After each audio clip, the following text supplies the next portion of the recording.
paz do Senhor Jesus Cristo seja com todos vocês que nos acompanham aqui no canal Rádio Evangélica Galileia. Sou o pastor Osmar Prates, da Assembleia de Deus, Ministério do Belém, São Paulo. Hoje estaremos estudando a primeira lição deste trimestre, lição 1, a Grande Comissão, um enfoque etnocêntrico das lições bíblicas do quarto trimestre de 2023, adultos, CPAD, revista Até os Confins da Terra, pregando o Evangelho a todos os povos, até a volta de Cristo, do comentarista pastor Wagner Gabi, pastor presidente das Assembleias de Deus do Estado do Paraná. Este é um vídeo de reforço com subsídios para esta primeira aula. Mas se você ainda não pegou a primeira aula, já está aqui no canal. É só você ir lá e assistir. Tópico 1. O que é etnia? Vamos aqui ao primeiro subsídio. De acordo com o site www.significados.com.br/etnia/, etnia significa grupo que é culturalmente homogêneo, do grego etnos, povo que tem o mesmo ethos, costume e tem também a mesma origem, cultura, língua, religião, etc. O termo etnia não é sinônimo de raça. A palavra raça caiu em desuso pela comunidade científica quando se corresponde aos grupos humanos. A ideia de etnia é um conceito diferente da noção social de raça que se usava até a metade do século XX e abrange mais aspectos culturais. A etnia, ou grupo étnico, distingue uma uniformidade cultural com as mesmas tradições, conhecimentos, técnicas, habilidades, língua e comportamento. Pesquisadores da etnicidade também consideram as características genéticas como sendo étnicas. A ideia não é consenso, mas é principalmente entendida enquanto parte da construção social do indivíduo.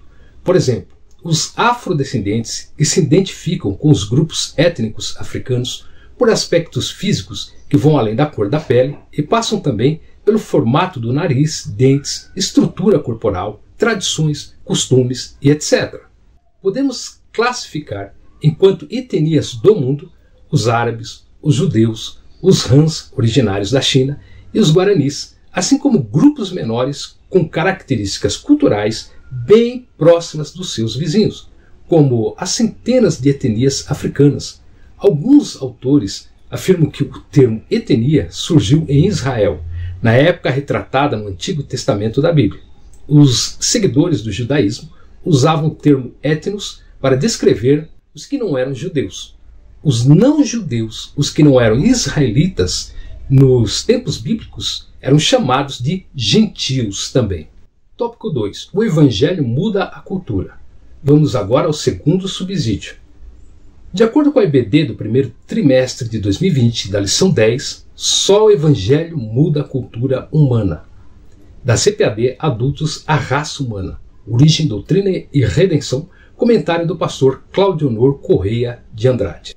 A Bíblia relata que o ser humano foi atingido pelo pecado original. Por isso as suas ações carregam essa herança negativa, por causa do pecado. O homem está inclinado ao mal. Entretanto, a palavra de Deus mostra que o ser humano é a imagem de Deus. Ainda que a consequência do pecado fosse trágica, ele não perdeu essa imagem por completo. Assim é possível ver o homem produzir coisas boas. Nesse sentido, podemos afirmar que a cultura que o ser humano produz traz consigo a herança do pecado, mas também a herança da imagem divina. Por isso há aspectos positivos e negativos na cultura humana. Por exemplo, a medicina, engenharia, astronomia, economia são bons e úteis conhecimentos produzidos pela humanidade. Já a cultura da prostituição, corrupção, comunismo ditatorial, escravidão trouxeram tristeza e maldade a toda a humanidade. O Evangelho propõe restaurar o ser humano todo e assim, como consequência, fazer com que ele produza a cultura que glorifique a Deus em todos os aspectos humanos. Tópico 3. Etnocentrismo e a Bíblia. Vamos ao terceiro subsídio agora. De acordo com o site www.gotquestions.org/português, etnocentrismo .html. O que a Bíblia diz sobre o etnocentrismo? O etnocentrismo é a crença de que um determinado grupo étnico é superior a todos os outros e que todos os outros grupos étnicos devem ser medidos subjetivamente em relação ao seu próprio. É um sistema de crença que leva ao orgulho extremo e à falta de preocupação com os outros.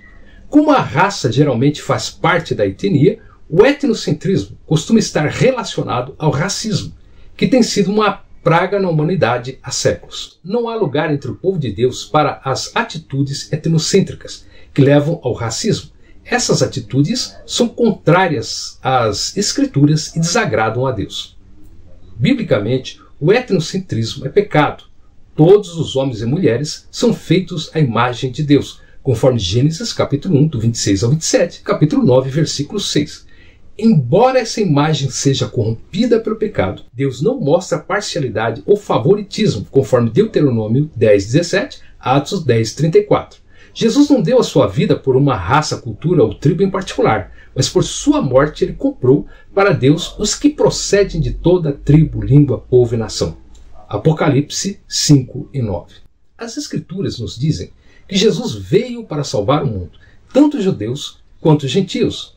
Paulo confirma isso dizendo: Dessarte, não pode haver judeu nem grego, nem escravo nem liberto, nem homem nem mulher, porque todos vós sois um em Cristo Jesus. Gálatas 3:28. E não pode haver grego e nem judeu, concisão nem incircuncisão, bárbaro, cita, escravo, livre. Porém, Cristo é tudo em todos. Colossenses 3:11. Jesus superou todas as barreiras de raça, cultura e etnia com a sua morte na cruz. Paulo escreveu sobre a união de judeus e gentios em Efésios 2:14. Porque ele é a nossa paz, o qual de ambos fez um, e tendo derribado a parede da separação que estava no meio, a inimizade. O etnocentrismo, seja baseado em ressentimentos históricos, suposições errôneas, o orgulho humano declarado, é totalmente contrário à palavra de Deus. Recebemos a ordem de amar uns aos outros, como Ele nos amou. João 13:34. E tal ordem impede qualquer discriminação com base na raça, etnia ou cultura. Meus queridos e amados irmãos, resumindo, a Bíblia condena o etnocentrismo e enfatiza a importância da igualdade e do amor entre todas as pessoas, independentemente da sua origem étnica ou cultural. Glória a Jesus. Tópico 4. Um único povo de Deus. Vamos ao quarto subsídio. De acordo com este trecho da lição bíblica CPAD Jovens e Adultos, quarto trimestre de 1999, título Efésios, a Igreja nas Regiões Celestiais, comentarista Helenay Cabral, da lição 5, um novo povo de Deus, porque ele é a nossa paz, o qual de ambos os povos fez um, e derribando a parede de separação que estava no meio, Efésios 2:14. O abismo que separava os judeus dos gentios na antiguidade parecia tornar-se extremamente profundo nos tempos apostólicos, principalmente quando aqueles que percebiam que a partir da morte de Cristo, os gentios, seus eternos desafetos, teriam os mesmos privilégios em relação à pessoa e o reino de Deus. Isso pode ser constatado pela reação dos cristãos de Jerusalém em face à conversão de Cornélio e no estabelecimento do primeiro concílio da igreja. O apóstolo Paulo precisava de uma vez por todas esclarecer que em Cristo as paredes que separavam essas etnias não existiam mais. Antigamente, os gentios viviam longe, alienados de Deus e separados do seu povo. Agora, por meio da redenção de Cristo, judeus e gentios foram feitos um novo homem. Ou seja, pela morte do Messias, Deus fez de ambas as partes uma só unidade. Glória ao santo nome de Jesus Cristo. Meus amados e queridos irmãos, vamos à conclusão de todos os subsídios que nós estudamos até agora. O Evangelho é para todos os povos, e cada povo tem a sua diferença cultural, a qual deve ser respeitada. O missionário leva o Evangelho e não a sua cultura nativa. Porém, aspectos da cultura decaída e pecaminosa será mudada pela verdade do Evangelho. A palavra de Deus é acima da cultura. A cultura deve se amoldar à verdade do Evangelho, que é uma só, em qualquer cultura. A Bíblia não será ressignificada adaptada, mudada, de acordo com o pecado de uma cultura corrompida jamais. Glória ao santo nome de Jesus. Glória a Deus por terminarmos mais uma videoaula. Te convido a se inscrever no canal, deixar um comentário espiritual e abençoador, nem que seja só um amém, e a compartilhar essa videoaula abençoando outros irmãos e clicar no gostei. E quero já te agradecer por estar aqui nos prestigiando até o final da videoaula e pela sua maravilhosa companhia. Deus te abençoe. Em nome de nosso Senhor Jesus Cristo, que a bênção e a paz de nosso Deus e Pai estejam com todos vocês. Deus abençoe o país, o estado, a cidade, o bairro e a casa aonde você mora. Até a próxima aula, se Deus assim nos permitir.